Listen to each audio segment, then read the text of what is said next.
স্ত্রীর ছবি যারা ফেসবুকে দিচ্ছেন সাবধান, তাদেরকে বলে দেব হাদিস অনুযায়ী তারা কোশ্চেন কেন জান্নাতে যেতে পারবেন না। কারণ আদ-দায়ুসু লা ইয়াদখুলুল জান্নাহ, বিশ্বনবী এই বিষয় বলে দিয়েছেন যে দায়ুসরা কখনো জান্নাতে যাবে না। আর যারা ফেসবুকে স্ত্রীর ছবি আপলোড করে পণ্য বানায়, প্রেজেন্টেশন করে, তারা হচ্ছে দায়ুস।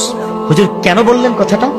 এই কারণে বললাম, কাল কিয়ামতের ময়দানে আপনার এই অপ্সরা অপরূপা সুনয়না সুকেশিনী সুহাসিনী আপনার স্ত্রীর ছবি তুলে আপনি যে ফেসবুকে আপলোড দিচ্ছেন, এই দৃশ্য বা এই চেহারাটা, এই ভিডিওটা দেখে বা ছবিটা দেখে যতজন পুরুষ সিডিউস হয়েছে, যতজন পুরুষ মাইল হয়েছে, প্রত্যেকটা পুরুষ যতজন তার মধ্যে জেনার চিন্তা আসছে, প্রত্যেকের জেনার গুনাহ যিনি স্বামী আপলোড করেছে তার আমলনামায় আল্লাহ দিয়ে দিবে। নাউযুবিল্লাহ।